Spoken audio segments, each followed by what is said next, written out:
Jorge Newbery conquista el cielo. Petróleo en Comodoro Rivadavia. Estalla la guerra de los Balcanes. Cabalgando con Pancho Villa y Zapata, América Latina despierta en México. Amundsen llega al Polo Sur.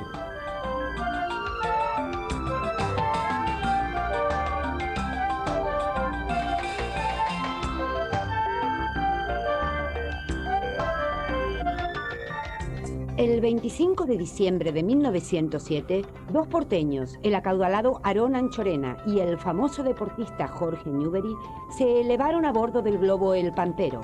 Tras rozar los 2000 metros de altura, llegaron al Uruguay. Fue la primera vez que los argentinos alcanzaron el cielo. El 13 de enero de 1908, el éxito de El Pampero llevó a Jorge Newbery a fundar el Aeroclub Argentino. El 24 de noviembre de 1912, Jorge Newbery despegó de El Palomar en un monoplano Blériot y por primera vez alcanzó Montevideo. Esa misma tarde retornó a suelo argentino, donde fue aclamado como un héroe.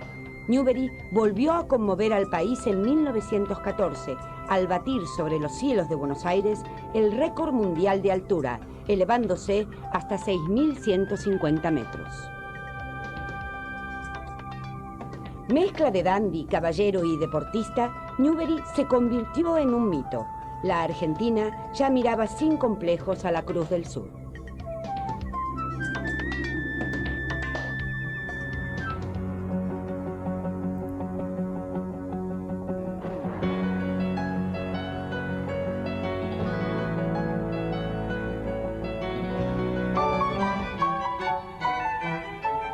Ayudar a la independencia de los chicos fue el objetivo central de María Montessori, la primera mujer italiana en obtener un doctorado. Preocupada inicialmente por los chicos con deficiencias mentales, Montessori descubrió la importancia de las condiciones en que se desarrolla el proceso educativo.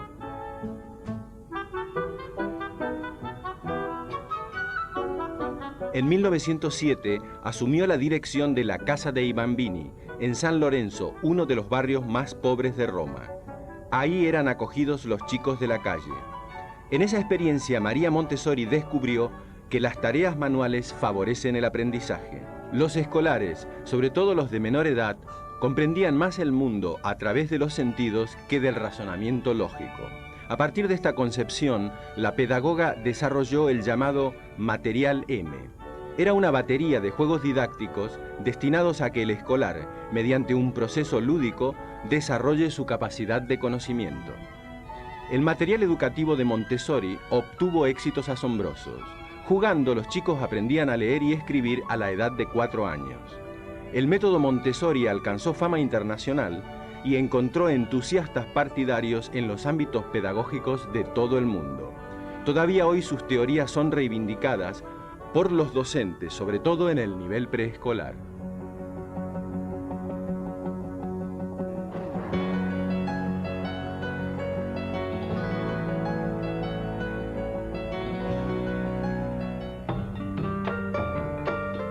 En 1907 se descubrió petróleo en Comodoro Rivadavia. Era lo que el país agroexportador necesitaba para comenzar a industrializarse.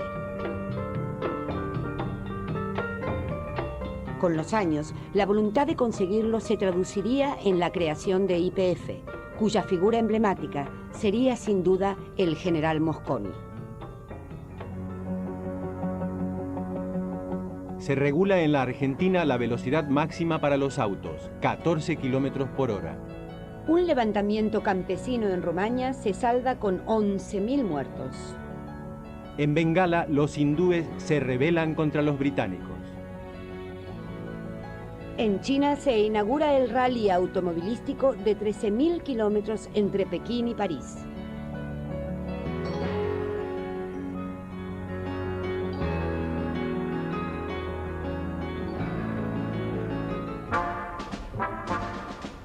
El 23 de julio de 1908 estalló en Tesalónica una revolución, la de los jóvenes turcos. Tesalónica, capital de Macedonia, era la ciudad más importante del Imperio Otomano después de Constantinopla.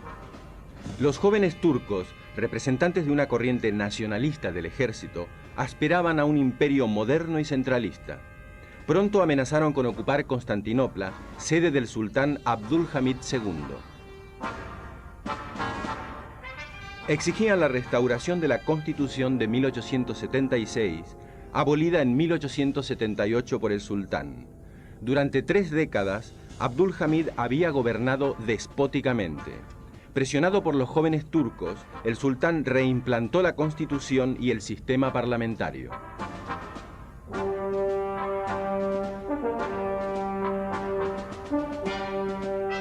Los cambios políticos en Constantinopla inquietaron al emperador austríaco Francisco José. Viena vio amenazados sus intereses en los Balcanes, sobre todo en Bosnia y Herzegovina. Estas provincias eran administradas desde hacía 30 años por Viena, aunque por el derecho internacional pertenecían al Imperio Otomano. En los Balcanes, un abigarrado mosaico de minorías étnicas, se habían enfrentado desde siempre los austríacos y otomanos. En octubre de 1908, Francisco José procedió a ocupar Bosnia y Herzegovina. Se desató una oleada de levantamientos nacionalistas. Respaldada por Viena, la provincia autónoma de Creta se separó del Imperio Otomano. Lo mismo hizo Bulgaria, que se constituyó en reino independiente. La crisis se generalizó. La reconversión constitucional de Abdülhamid convenció a pocos.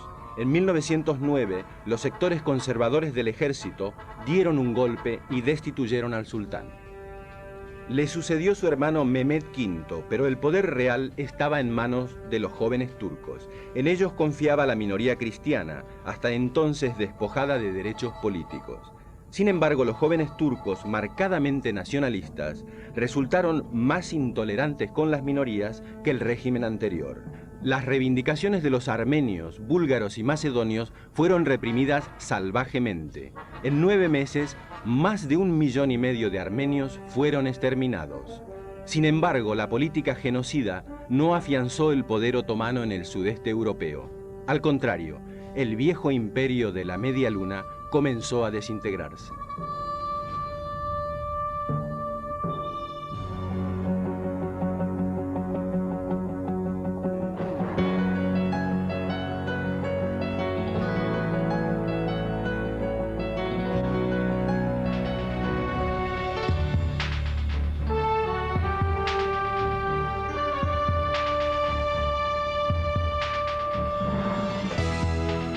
El 13 de julio de 1908, el rey de Inglaterra, Eduardo VII, inauguró los Juegos de la Cuarta Olimpiada, que dio al movimiento olímpico un impulso definitivo. En solo 2 años, en Shepherd-Bush, cerca de Londres, se había construido un estadio polideportivo para 100.000 espectadores.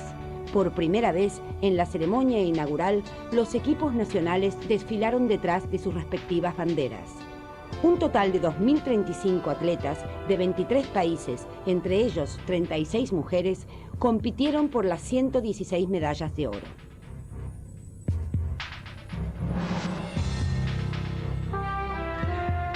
Una final especialmente dramática tuvo lugar el 24 de julio en la maratón.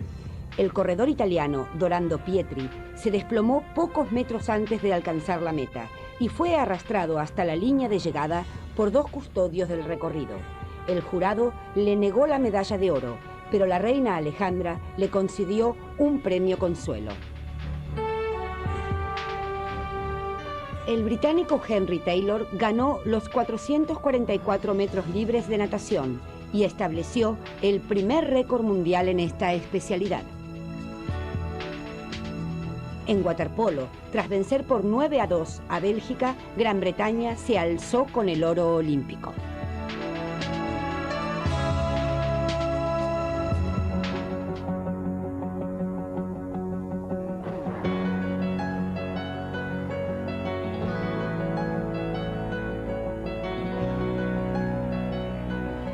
El 21 de junio de 1908, 250.000 sufragistas se concentraron en el Hyde Park de Londres.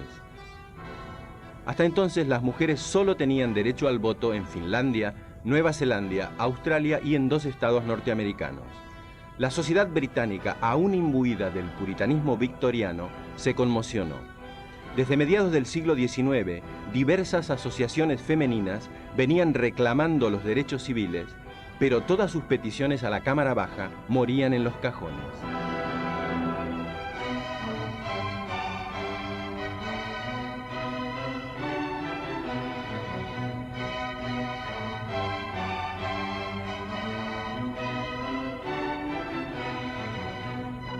En 1903, Emmeline Pankhurst y sus hijas Christabel y Sylvia decidieron llevar las reivindicaciones a la calle.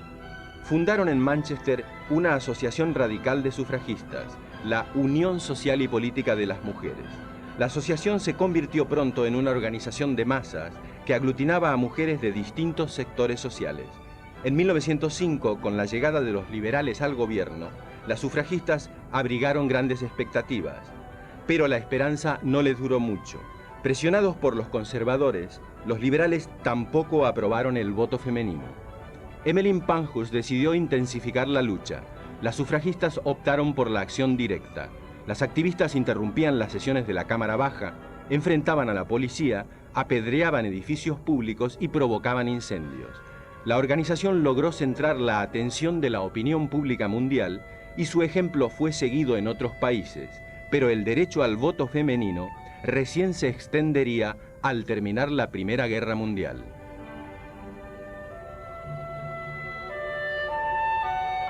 Durante la contienda, las mujeres debieron realizar tareas hasta entonces reservadas para los hombres.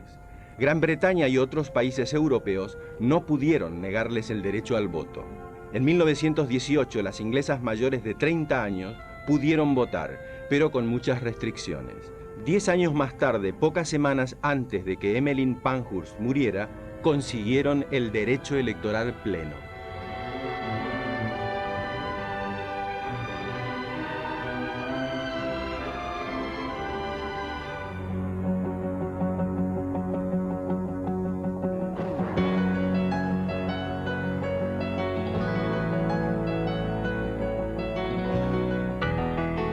El coronel Ramón L. Falcón, jefe de policía, avanzaba por la avenida Quintana.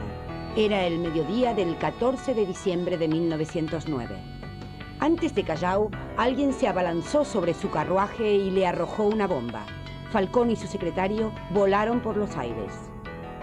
Simón Radovisky fue el autor del hecho. Su grito de «¡Viva la anarquía!» fue la rúbrica de un atentado que conmovió al país. Falcón en persona había dirigido el desalojo de numerosos conventillos donde era fuerte el anarquismo. Para los ácratas, Falcón era un blanco justificado. Menor de edad, Radovisky no pudo ser fusilado. Permaneció encarcelado en Ushuaia 20 años. Indultado por Irigoyen, en 1929 se exiló en México.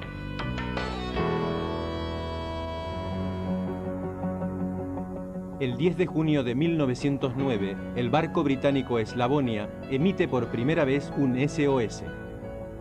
Japón se apodera de Corea.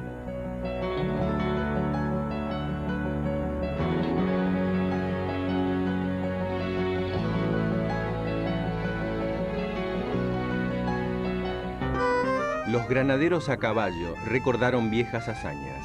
Era el 25 de mayo de 1910 y la patria cumplía 100 años. El presidente Figueroa Alcorta paseó en su carruaje a Isabel de Borbón. La infanta traía los saludos de su sobrino, el rey de España. Una Argentina alegre y despreocupada festejaba su destino de gran nación. En medio del entusiasmo, numerosos carros alegóricos presididos por el busto de San Martín realzaban las hazañas del presente. Había que festejar. Primera productora mundial de maíz y lino, exportadora de lana, carne y trigo, la Argentina figuraba entre las 10 grandes potencias del planeta. Aunque la huelga general de 1910 recordó que un sector del país aún quería saber de qué se trata. La flota se unió a los festejos. A bordo, el presidente Figueroa Alcorta recibió a los visitantes extranjeros. La infanta Isabel se convirtió en la estrella de los grandes festejos, rodeada de otras 50 personalidades del mundo, como el presidente chileno Montt y el estadista francés Clemenceau.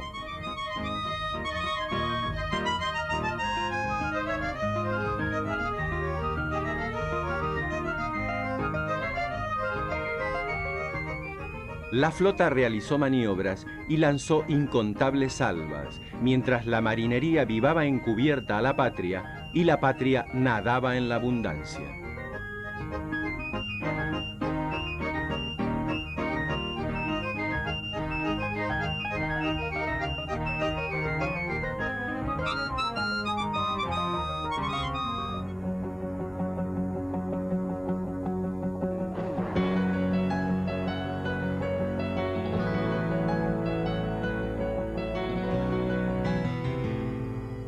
El 26 de mayo de 1911, un grupo de revolucionarios mexicanos asaltó el tren de Veracruz. Su objetivo era nada menos que secuestrar al dictador Porfirio Díaz. Depuesto el día anterior, Díaz intentaba huir de México con sus más allegados. El único que logró huir fue Porfirio Díaz. A los pocos meses recaló en España.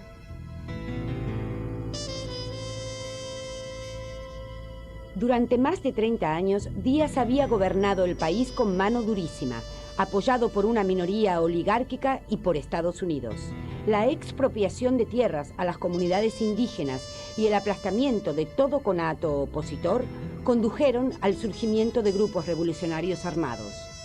En 1910, la decisión de Porfirio Díaz de ser reelecto nuevamente incrementó la espiral de violencia. El liberal Francisco Madero se puso al frente del movimiento revolucionario.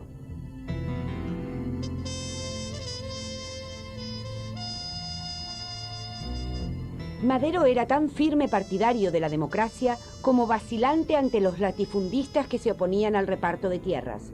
Los campesinos, que constituían la base social de la revolución y reclamaban tierra y libertad, buscaron nuevos líderes. En el norte, Pancho Villa, y en el sur, Emiliano Zapata.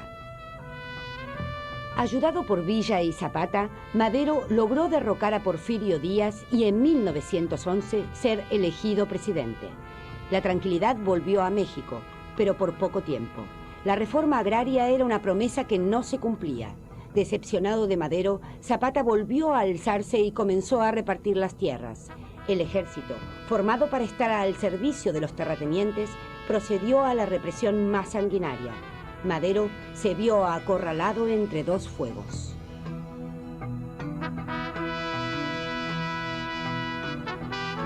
En febrero de 1913, un grupo derechista derrocó a Madero, al que consideraba muy blando con los campesinos, y al poco tiempo lo asesinó.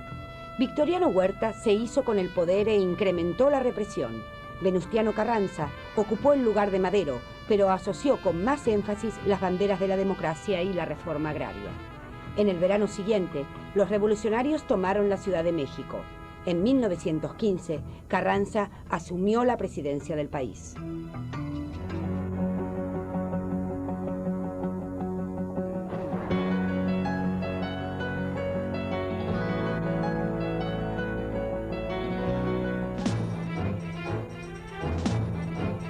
A comienzos de siglo, el hombre conquistaría los polos del planeta.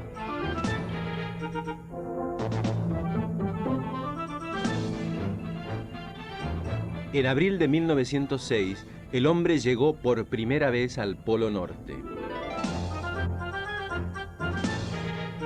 El norteamericano Robert Edwin Peary culminó la hazaña después de 20 intentos. Para conseguirlo, fue el primero en utilizar los recursos de los esquimales. Su ropa era de piel, viajaba en trineos tirados por perros y calzaba botas de nieve. A diferencia de otros exploradores, Peary pensó que la época ideal para viajar al polo era el invierno, ya que el hielo endurecido permitiría avanzar más rápido. No se equivocó. En el helado continente antártico, a 2.700 metros sobre el nivel del mar, el Polo Sur era otro desafío aún sin respuesta. En 1911, dos hombres consiguieron pisarlo, el noruego Ronald Amundsen y el británico Robert Falcon Scott.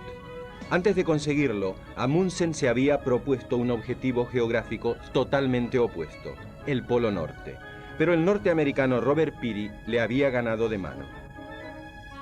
En agosto de 1910, Amundsen zarpó de Noruega rumbo a la Antártida a bordo del buque oceanográfico Fram. Llegó al continente blanco a comienzos de 1911 y estableció una base en la Bahía de las Ballenas. Scott alcanzó la Antártida casi al mismo tiempo, a 650 kilómetros de la base de Amundsen. Scott y Amundsen iniciaron una espectacular carrera por alcanzar la meta. Era invierno y la temperatura llegaba a los 35 grados centígrados bajo cero.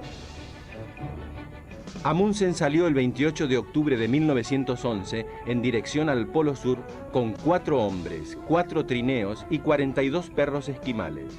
Scott se puso en camino 12 días más tarde con trineos motorizados y caballos. Pronto se vio que su táctica había sido errónea. Los caballos no aguantaban el frío y los motores no podían con el terreno escarpado y el hielo. Scott y sus hombres terminaron arrastrando a mano sus equipos.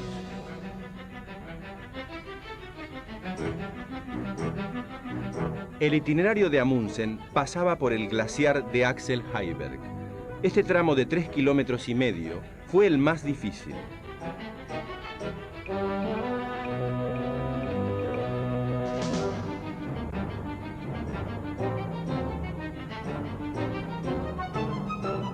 A los 4 días, el equipo noruego alcanzó la meseta central de la Antártida. El 15 de diciembre, Amundsen se convirtió en el primer ser humano que pisaba el Polo Sur. Scott, en cambio, pagó trágicamente sus errores. Él y todos sus hombres murieron a manos del frío polar. El rey Jorge V de Gran Bretaña es coronado en Westminster. Se inician los primeros tratamientos de quimioterapia para curar procesos infecciosos. 70.000 mineros se declaran en huelga en la cuenca del Ruhr.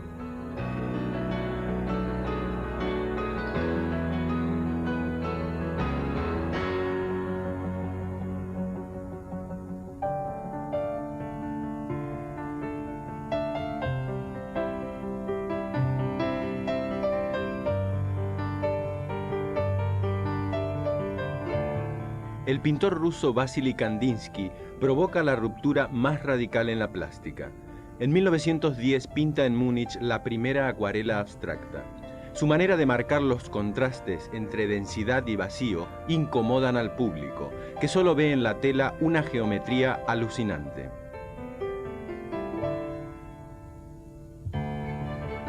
Secundado por el expresionista Franz Marc, Kandinsky creó en 1911 la Asociación de Artistas Der Blaue Reiter, o sea, el jinete azul. El nombre se asociaba con los extraños animales que pintaba Franz Marc. Cada color tenía un significado simbólico. El azul, asociado a la rudeza, representaba lo masculino. El amarillo, suave y risueño, lo femenino. Y el rojo, denso y subido, la materia en movimiento. El expresionista August Macke se unió a El Jinete Azul en 1912 y aportó al grupo sus reflejos de luz y sugerentes colores.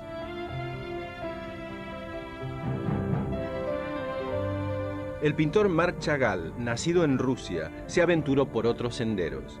Llegó a París en 1910 y se interesó por las vanguardias, pero sus obras, siempre imbuidas de un aire onírico, se mantuvieron fieles a la vida cotidiana y a los mitos de las aldeas judías de Rusia.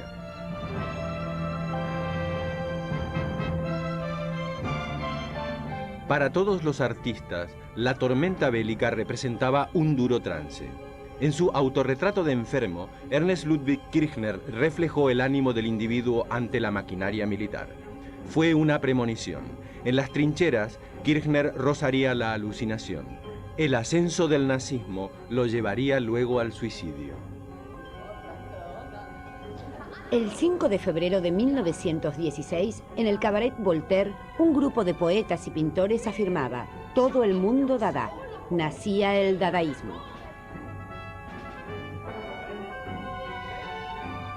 Tristan Tzara, Hugo Ball y Hans Arp le hacían al público guiños absurdos para que despertase de la modorra conformista.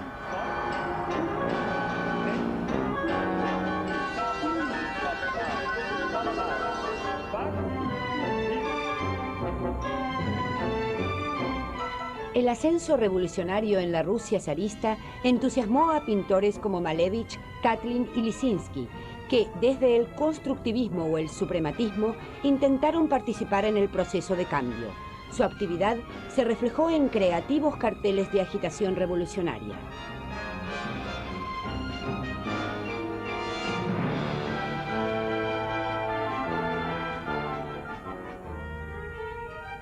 También la música acusó recibo de los nuevos tiempos, aunque en medio de grandes escándalos, como ocurrió con Igor Stravinsky. El 19 de mayo de 1913, el estreno de su Consagración de la Primavera acabó en una batalla campal. Por el contrario, con su ópera El Caballero de la Rosa, estrenada en Dresde en 1911, Richard Strauss obtuvo un aplauso unánime. El mundo aún quería soñar.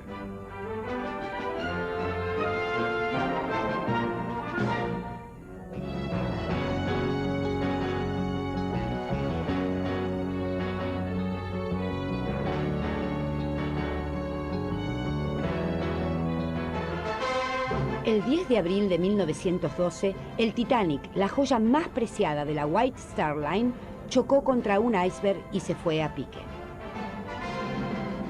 El Titanic parecía predestinado a conquistar la Banda Azul como premio por realizar la travesía más rápida del Atlántico. Con 269 metros de eslora, 28 metros de manga y 46.329 toneladas de registro bruto, era el barco más grande y más lujoso del mundo.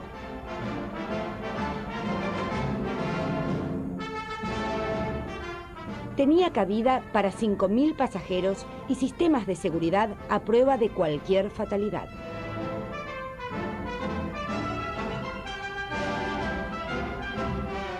Según los técnicos, 8 cubiertas de acero y 16 compartimentos estancos hacían imposible que el Titanic pudiera hundirse.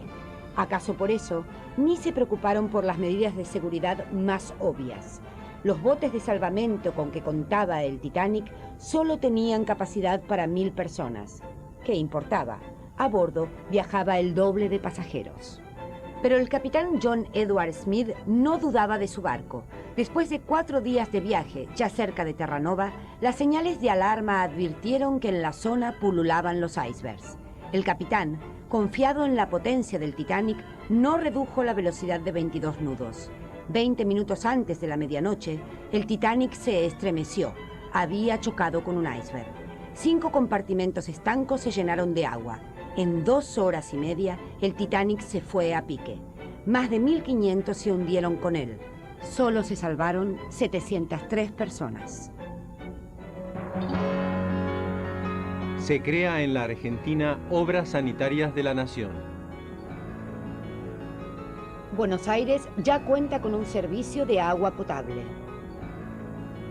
Aparece el primer número del Pravda, el diario de los comunistas rusos.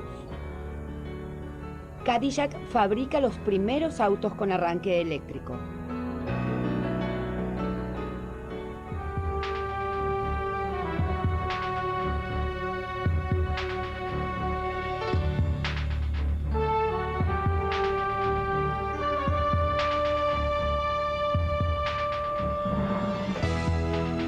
El 6 de julio de 1912, el rey Gustavo de Suecia inauguró los 5º Juegos Olímpicos en el nuevo estadio Olimpia de Estocolmo.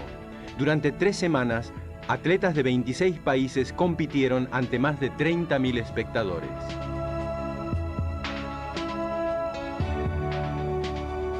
El sudafricano Rudolf Lewis ganó la prueba de ciclismo olímpico.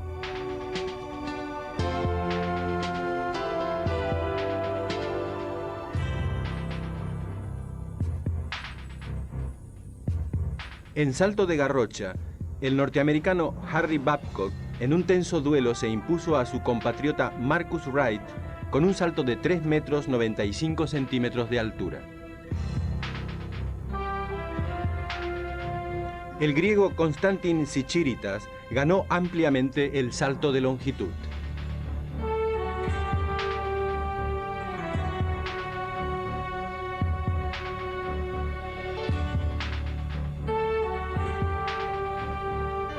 Suecia fue la gran vencedora. Con 24 medallas de oro y plata, el país anfitrión se clasificó primero, superando a Estados Unidos y Gran Bretaña.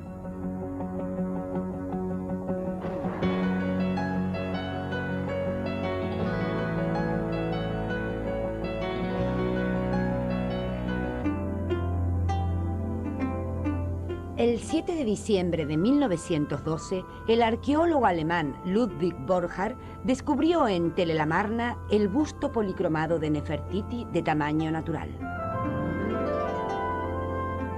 La reina Nefertiti, cuyo nombre significa bienvenida la hermosa, vivió en el siglo XIV a.C. y fue la esposa del faraón Amenofis IV Ecnatón. Borchardt no encontró el busto en las ruinas del palacio, sino en las de un taller de escultura. Al parecer, el busto había servido de modelo para numerosas réplicas. Los milenios no habían eclipsado la belleza de Nefertiti, solo le habían cerrado el ojo izquierdo. Este guiño no salvó a la bella Nefertiti de terminar en el Museo Egipcio de Berlín.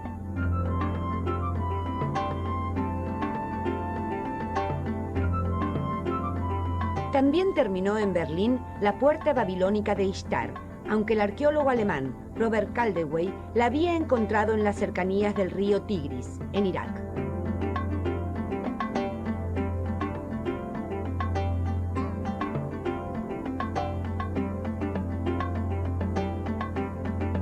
Las excavaciones del británico Sir Arthur John Evans también maravillaron a la opinión pública. Evans encontró el Palacio de Knossos en Creta. El siglo XX logró curiosear en la sala del trono, las habitaciones y los talleres, los frescos y los relieves de estuco. Las intimidades de la civilización minoica, transcurrida 4000 años antes, cobraron actualidad.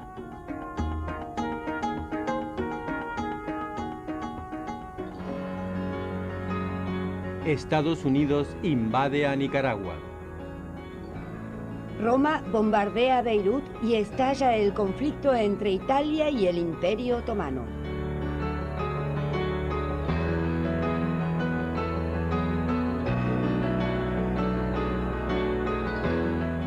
En 1912, el presidente Roque Sáenz Peña, a los 2 años de su elección, sometió al Congreso una nueva ley electoral.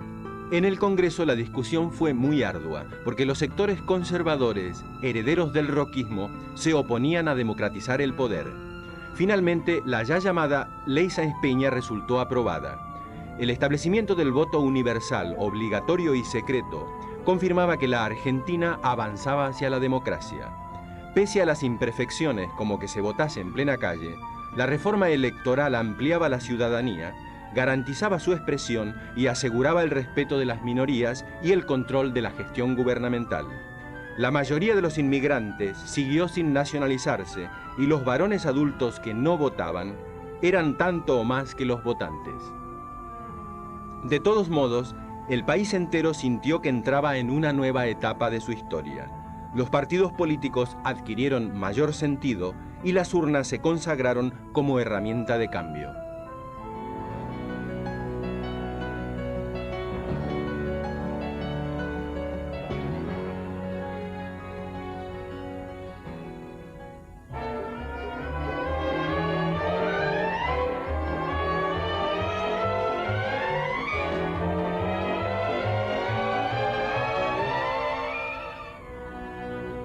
El misterioso Fantomas fascinó a los primeros cinéfilos.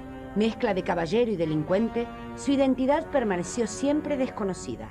El director francés Louis Feuillade había trasladado al cine una creación novelística de Marcel Allen y Pierre Soubestre. El éxito inicial del enmascarado se tradujo pronto en toda una serie de películas. Fantomas causó sensación.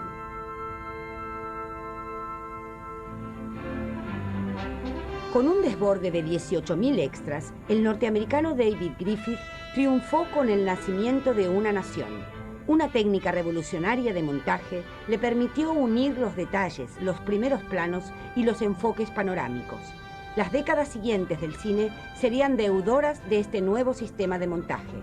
Griffith también supo desarrollar un tema histórico, el de la Guerra Civil Norteamericana, a través del desarrollo de 2 historias familiares. Fue un verdadero pionero.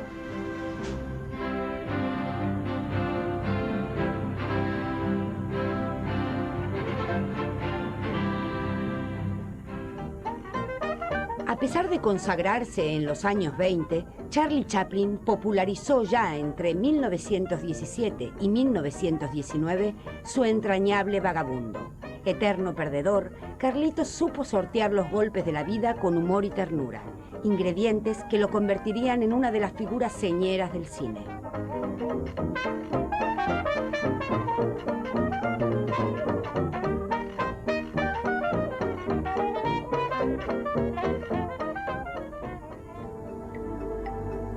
A finales de 1919 se inició el rodaje de El gabinete del Dr. Caligari, de Robert Wiene. Los decorados fueron plasmados por los pintores expresionistas que transmitieron al mundo una sensación de pesadilla. Desde la llegada del Dr. Caligari con un medium a un pueblo, se sucedían los misteriosos crímenes. El Dr. Caligari, que en realidad era el director de un manicomio, investigaba los crímenes.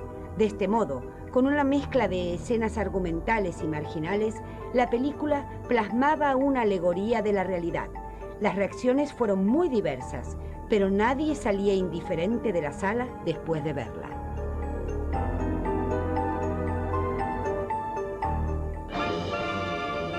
El 22 de mayo de 1909 se estrenó La Revolución de Mayo, primera película argumental argentina. French y Beruti volvían a repartir escarapelas y el cabildo a deliberar, esta vez en la pantalla del biógrafo. La película en 15 cuadros relataba la semana de mayo de 1810. Mario Gallo y Max Glucksmann, dos inmigrantes, fueron los creadores.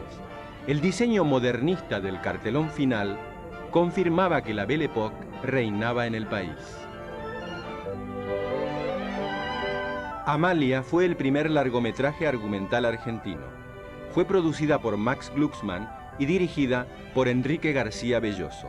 Estrenada en 1914, los actores fueron aficionados provenientes de la alta sociedad porteña, como Susana Larreta y Quintana en el papel de la heroína o Jorge Quintana Argüello en el de Daniel Bello.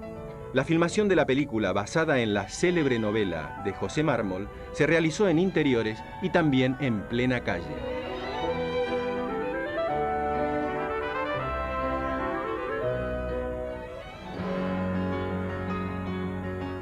Los aparatos eléctricos facilitan el trabajo de las amas de casa.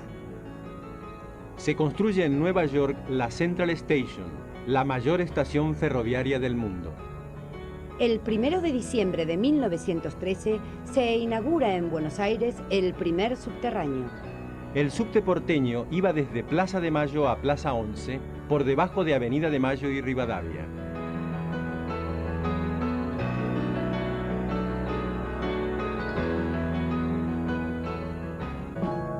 El 28 de junio de 1914, el archiduque Francisco Fernando, sucesor del trono austrohúngaro, viajó a Sarajevo.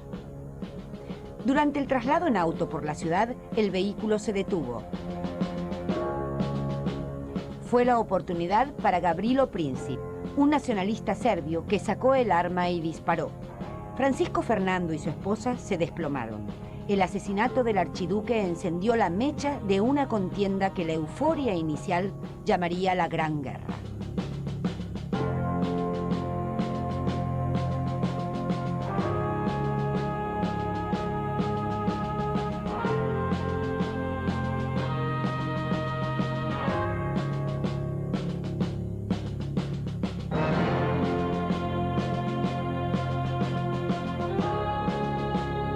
Austria sospechaba que el atentado había sido preparado por Serbia, cuyo nacionalismo era el más beligerante de los Balcanes. Para el Imperio Austrohúngaro, atacar a Serbia era la única manera de salvar el honor.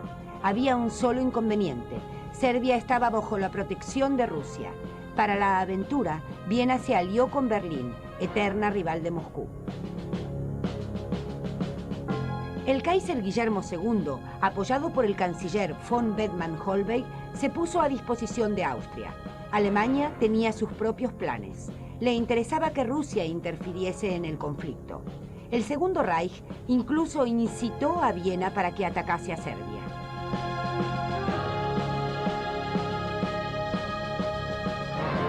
Alemania movía unas piezas que harían temblar a todo el ajedrez europeo. Por la Triple Alianza, Rusia era aliada de Francia y Gran Bretaña. Pero el juego bélico parecía no asustar a nadie. la guerra aún no sonaba a horror, sino a gloria y patriotismo.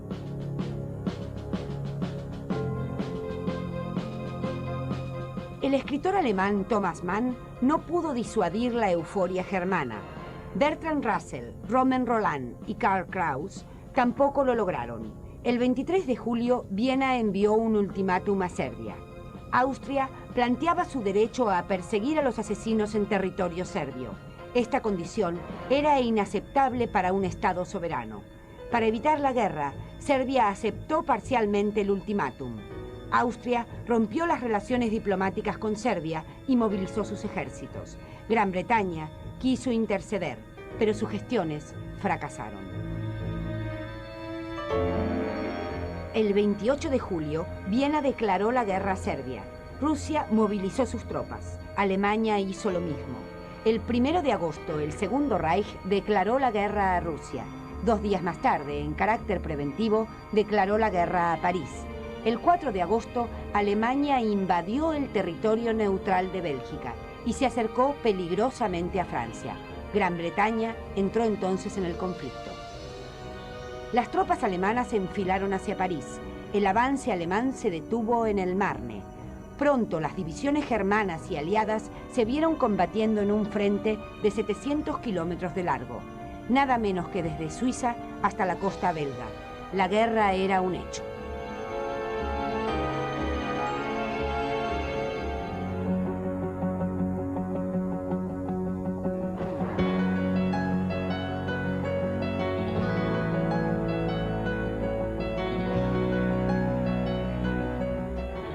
La gran sensación de la segunda década fue la pollera tubo, lanzada por el modisto parisino Paul Poiret.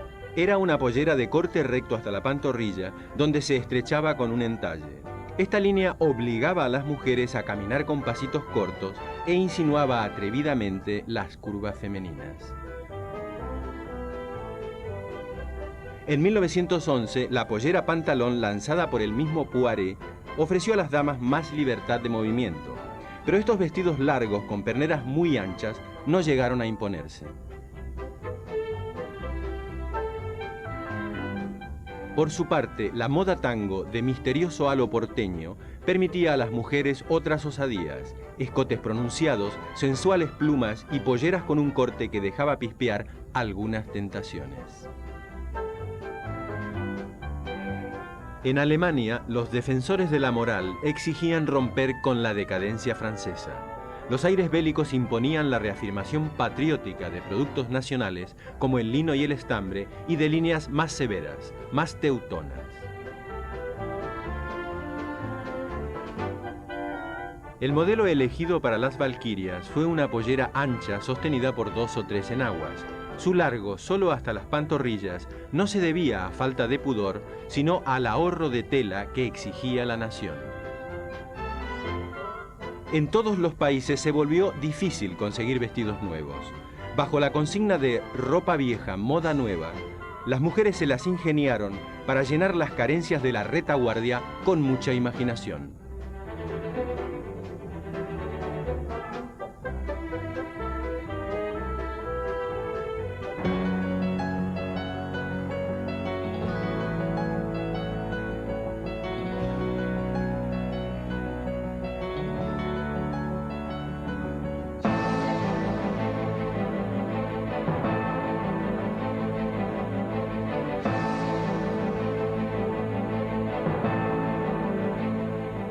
En enero de 1906 falleció Bartolomé Mitre, presidente de 1862 a 1868, militar, historiador, poeta, novelista, fundador del diario La Nación y traductor de Dante Alighieri. Sus exequias fueron apoteóticas. Los funerales convocaron a una gran multitud. De inmediato, el Congreso de la Nación dispuso levantar un monumento en su memoria. Entre el 26 y el 31 de julio de 1909, Barcelona vivió la llamada Semana Trágica. Una revuelta popular terminó con centenares de detenidos y miles de exilados. La ejecución del gran pedagogo Ferrer y Guardia estremeció al mundo y desató la protesta internacional.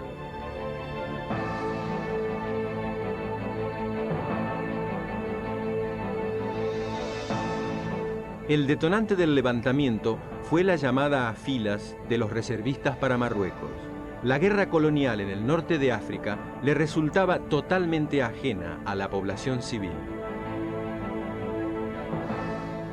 El antimilitarismo y el anticlericalismo se conjugaron en una serie de asaltos a conventos y colegios religiosos. En 1909 se inauguró el túnel trasandino y el ferrocarril unió la Argentina y Chile. Se demostraba la vocación de paz de dos países que aún mantenían problemas fronterizos. El 20 de noviembre de 1910, toda Rusia lloró la muerte del conde León Tolstoy. El gran escritor cristiano consecuente con el Evangelio murió a los 82 años en Astapovo. Sus novelas como Guerra y Paz o Ana Karenina, sus descripciones sociales y psicológicas certeras influirían en la narrativa moderna más allá de las fronteras rusas. Tolstoy, venerado también por su integridad moral, legó los latifundios de su familia a los campesinos. Los zares nunca dejaron de mirarlo con desconfianza.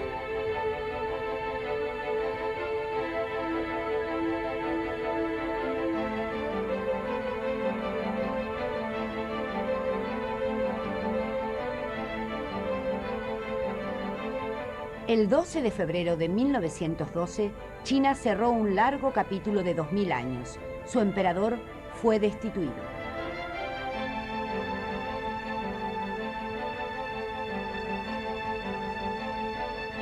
Puyi, último emperador de la dinastía Manchú, debió renunciar al trono que ocupaba desde los 3 años. Las fuerzas revolucionarias impusieron la república.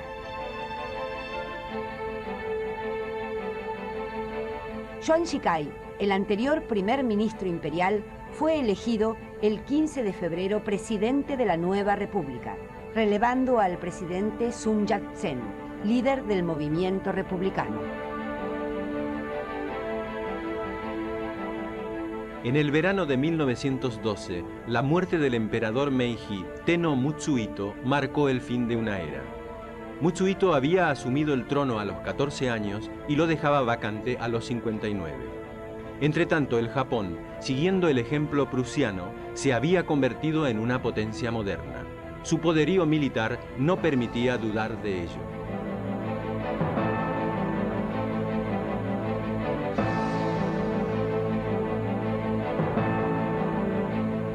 En 1913, el escritor checo Franz Kafka publica La condena y la carta al padre, obras que darían al siglo XX un singular calificativo, el de kafkiano.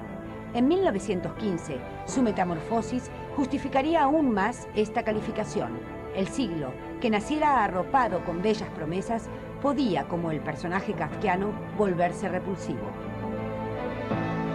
El 15 de agosto de 1914 se inauguró el Canal de Panamá. De 81 kilómetros, el canal unió el Atlántico con el Pacífico. La nueva vía, cuya construcción costó 365 millones de dólares, evitaba bordear el Cabo de Hornos en el extremo patagónico. La distancia entre Nueva York y San Francisco se redujo en más de 14.000 kilómetros. Fue el triunfo de la técnica, pero también de la expansión norteamericana. Estados Unidos se quedó con el control económico y militar del canal. La consigna de América para los americanos comenzaba a ser oída con inquietud e ironía.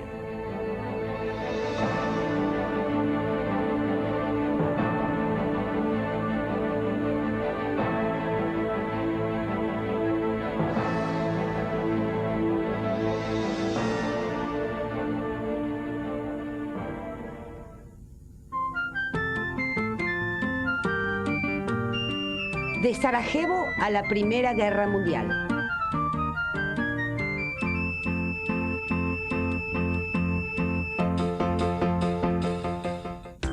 En el vídeo 3 estallará la Primera Guerra Mundial. Y mientras Gardel estrena Mi Noche Triste en Buenos Aires, los comunistas tomarán el poder en Rusia. Entretanto, en la Argentina, Irigoyen llegará al gobierno. La reforma universitaria nacerá en Córdoba. Y, como en un cuento de hadas, nevará en Buenos Aires.